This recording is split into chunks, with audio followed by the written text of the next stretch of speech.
அஸ்ஸலாமு அலைக்கும். என் பேர் வெங்கடேசன், தண்டாரப்பேட்டிலேருந்து வரேன். மாதிரி குரான் பைபிள் மாறி இருக்கு அப்படின்ட்டு சொல்றாங்க. ஆனால் குரான் மாறலை, அப்படியே பாதுகாத்துப்பட்டு வர்றது அப்படின்னு சொல்றாங்க. அது ஒன்று. அடுத்தது அஜீஸ், அதை பற்றி கொஞ்சம் சொல்லுங்க. அஜீஸ்னா என்ன, அதை பற்றி என்னன்னு தெரியாது. என்னோட முஸ்லீம் சகோதரர் சொல்லியிருக்காரு அஜீஸ்னு ஒரு வேத இது இருக்கு, அதை பற்றி கொஞ்சம் சொல்லுங்க. அவங்க என்ன கேட்குறாங்கன்னா, இப்போ வேதங்கள் எல்லா இறை தூதர்களுக்கும் வேதங்கள் வந்தது, அவங்க வேதங்களை மக்களுக்கு சொன்னார்கள். அந்த வேதங்களை பொறுத்த வரைக்கும் குரான் முகமது நபி கடைசி தூதராக இருக்கிறதுனால குரான் கடைசி வேதம். இறை தூதர்களுக்கு தானே வேதம் வரும். அவருக்கு பிறகு இறை தூதர்கள் வரமாட்டார்கள் என்று சொன்னால் அது குரான் கடைசி வேதமாச்சு. குரானை பற்றி குரானை என்ன சொல்லுதுன்னு கேட்டால், இந்த அறிவுரையை நாம் தான் அருளினோம், இறைவன் சொல்வதாக வருது, நாம் தான் கொடுத்திருக்கிறோம், இதை நாமே பாதுகாப்போம். குர்ஆனை நாம் தான் இறக்கி இருக்கிறோம், நாம இதை பாதுகாப்போம் என்று குர்ஆனில் ஒரு வசனம் இருக்கிறது. அந்த வசனத்துக்கு ஏற்ப குர்ஆன் அன்றைக்கு அருளப்பட்டுச்சுல, அதே மாதிரி இன்று வரைக்கும் பாதுகாக்கப்பட்டு இருக்கிறது. குர்ஆன் அருளப்பட்ட காலம் எழுத படிக்க தெரியாத மக்கள் நிறைந்த ஒரு காலம். நபிகள் நாயகத்துக்கும் எழுத படிக்க தெரியாது. அவர் சந்தித்த சமுதாய மக்கள்ல மிக அதிகமான மக்களுக்கு எழுத படிக்க தெரியாது. குறைந்த அளவில் தான் எழுத படிக்க தெரிந்த மக்கள் இருந்தார்கள். அப்படிப்பட்ட ஒரு காலத்தில் இப்போ மாதிரியான பிரிண்டு, பேப்பரு, அச்சு இது மாதிரி எல்லாம் இல்லாத ஒரு காலத்தில் வெறும் மரணத்தை மட்டுமே நம்பி எல்லாத்தையும் பதிவு செய்து கொண்டிருந்த ஒரு காலத்தில் தான் குர்ஆன் அருளப்பட்டது. சில பேர் குறைந்த அளவில் உள்ளவர்கள் எலும்புகளில், தோள்களில், எலும்புல எழுதுன சாதாரண மயில் எழுதுற மாதிரி இல்லை, சுரண்டி எழுதணும், எலும்புகளில் எழுதுவது, தோள்களில் அழுத்தி எழுதணும், அந்த மாதிரி எல்லாம் எழுதக்கூடிய ஒரு காலத்தில் அந்த குர்ஆன் அருளப்படுகிறது. அப்போ குறைவாக எழுதி வைத்திருந்தார்கள், அதிகமாக மனனம் செய்து வைத்திருந்தார்கள். இப்படி அருளப்பட்டு இருந்தும் இத்தனை வருஷம் ஆச்சு. முஸ்லீம்களில் நீங்கள் பல பிரிவுகளை நீங்கள் பார்க்குறீங்க, ஒரே மாதிரி இல்லை. முஸ்லீம்களில் பல மாதிரி என்ன செய்யறாங்க, ஆளாளுக்கு தர்காவுக்கு போகிறோம் ஒருத்தர், தர்கா வேணாங்கிற ஒருத்தர், இப்படிலாம் இருக்கிறாங்க. ஆனால் குர்ஆன் அனைவருக்கும் ஒன்று தான்.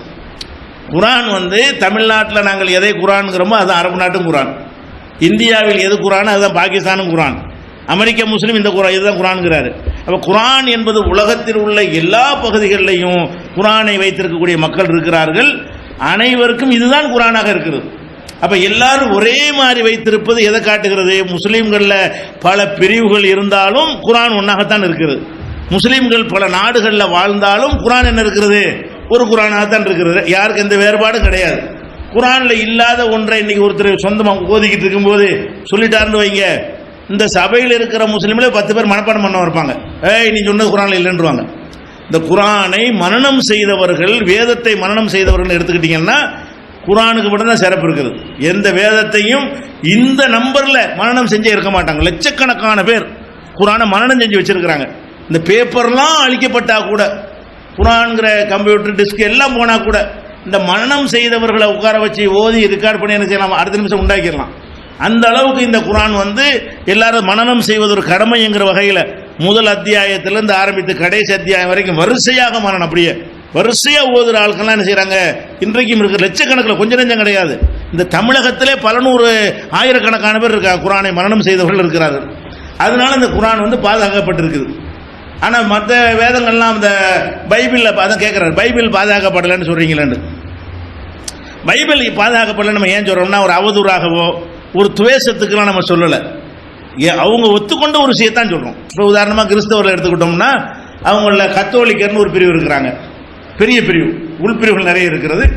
புரோட்டஸ்டன்ட் ஒரு பிரிவு, இந்த ரெண்டு தான் முக்கியமான ஒரு பெரும் பிரிவுகளாக இருக்கிறார்கள். இவங்க 2 பேருக்குமே பைபிள் 2, அதாவது கத்தோலிக்க பைபிள் என்பது வேற, புரோட்டஸ்டன்ட் பைபிள் என்பது வேற. இதில் உள்ள பல ஆகமங்கள் அதில் இருக்காது.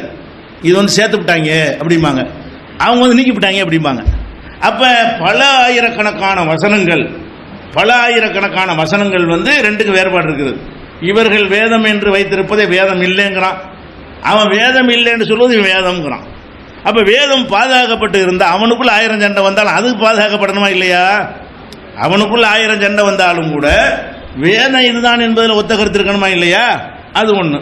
இரண்டாவது அந்த பேசிக்கு அதை உங்களுக்கு சொல்லுது. என்னென்னு கேட்டால், அவங்க அந்த திருச்சபைகள் கூடி எதையும் நீக்கலாம் சேர்க்கலான்னு அந்த அதிகாரம் உங்களுக்கு இருக்கிறது. அப்போ கடவுள் வார்த்தையை வந்து மனுஷன் சேர்க்கலான்னு அதிகாரம் இருந்தால் அது பாதுகாக்கப்பட்டிருக்குமா? கடவுள் வார்த்தையாக இருந்த கை வைக்க முடியாமல் இருந்தால் தான் பாதுகாக்கப்படும். நம்ம எல்லாரும் கூடி மாற்றிக்கிடலான்னு ஒரு நிலைப்பாடு, ஒரு கான்செப்ட் இருந்துச்சுன்னு வைங்களேன், அப்போ என்ன செஞ்சிருவாங்க, அதை மாற்றக்கூடிய ஒரு நிலைமை ஏற்பட்டு போயிடும். அந்த பேசிக் அப்படி இருக்கிற காரணத்தினால தான் ஒவ்வொரு காலகட்டத்தில் உள்ள பைபிளுக்கும் அடுத்த காலத்துக்கு உள்ளதுக்கும் வித்தியாசம் இருக்குது. அது எத்தனை இங்கிலீஷ் வெர்ஷன்கள் இருக்கு, நீங்கள் எடுத்து பார்க்கலாம். ஒரு வெர்ஷனுக்கும் இன்னொரு வெர்ஷனுக்கு மத்தியில் பல வசனங்கள் மிஸ்ஸிங்காக இருக்கும், சில வார்த்தைகள் சேர்க்கப்பட்டிருக்கும், சில நீக்கப்பட்டிருக்கும். இப்படி எத்தனை வெர்ஷன் வந்தாலும் எத்தனை பதிப்புகள் வந்தாலும் மாற்றம் இல்லாமல் இருப்பது குரான் மட்டும்தாங்கிற வகையில் தான் நாங்கள் குரான் அப்படி இல்லை தானே. எல்லா முஸ்லீம்களும் ஒன்றா சேர்ந்து இந்த 3 வருஷத்தை எடுத்துருவோன்னு எடுக்க முடியுமா? யாருக்கும் அந்த ரைட்டு கிடையாது. அப்படி இயற்கையாகவே எங்களுக்கு ஒரு அச்சமும் பயமும் ஒவ்வொருத்தனுக்கும் ஏற்பட்டு குரானில் மாற்றம் செய்யாமல் பாதுகாத்து வந்து கொண்டிருக்கிறார்கள். எவ்வளவு எங்களுக்குள்ள சண்டை வந்தாலும் அடிதடி வந்தாலும் முரண்பட்டு போனாலும் அந்த குரானில் என்ன இல்லை, மாற்றமே இல்லைங்கிற வகையில் தான் குரான் பாதுகாக்கப்பட்டிருக்கிறது. கிறிஸ்துவ சகோதரர்களுடைய வேதங்கள் பாதுகாக்கப்படுறதுன்னு அவங்கள ஒத்துக்கிறாங்க. நம்ம எல்லாமே சேர்ந்து மாற்றிக்கொள்ளலாங்கிற கொள்கையில் இருக்கிறாங்க. ஒன்று. அடுத்து இன்னொரு கேட்குறாருன்னா ஹதீஸுங்கிறாங்களா, அது என்னன்னு கேட்குறாரு. அந்த கேள்வியிலேயே குரான் தான் விளங்குது. ஹதீஸ்ன்னு ஒன்று சொல்கிறாங்களே முஸ்லீம்கள், அது என்ன? அதை இஸ்லாத்தை பொறுத்த வரைக்கும் நாங்கள் எதை வழிகாட்டுதலாக எடுக்க வேண்டும் என்று சொன்னால், கடவுளிடமிருந்து குரான் கொடுக்கப்பட்டுச்சுல, அதை நாங்கள் ஏற்று நடக்கணும், அது குரானை ஏற்றுக்கொள்ளணும். குரானை பொறுத்த வரைக்கும் அது எல்லாமே சுருக்கமான கட்டளைகளாக தான் இருக்கும். உதாரணமாக குரானில் வந்து தொழுங்கள் தான் இருக்கும். தொழுகையை நிலைநாட்டுங்கள் அப்படின்னு குரானில் கட்டளை இருக்கும். தொழுகிறன என்னன்னு இருக்காது, தொழுகையை நிலைநாட்டுங்கள் தான் இருக்குமே தவிர தொழுகையை நிலைநாட்டுனா என்ன செய்யணும், என்னெல்லாம் செய்யணும்.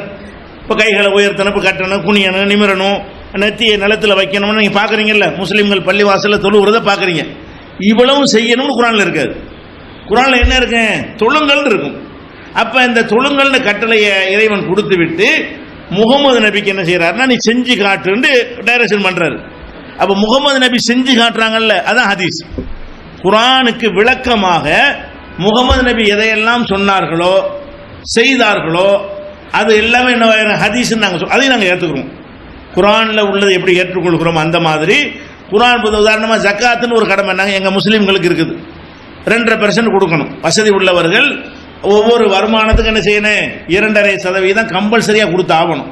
10,000 ரூபா சம்பளம் வாங்குறாருன்னா அவர் 250 ரூபா என்ன செய்யணும், எடுத்து கண்டிப்பாக வச்சிடணும். அவருக்கு சொந்தமானது இல்லை. இப்படி 1 கோடி ரூபா சொத்து வச்சிருந்தாருன்னா அதில் 2% கொடுத்துடணும். அப்போ அந்த மாதிரி 25,000 ரூபா கொடுத்துடணும். இப்படி ஒவ்வொன்றுக்கு 2% ஒரு கணக்கு இருக்குல்ல, இது நீங்கள் எல்லாம் விளங்கி வச்சு. இது குரானில் இருக்காது. குரானில் என்ன இருக்கு, ஜக்காத்து கொடுங்கன்னு தான் இருக்கும்.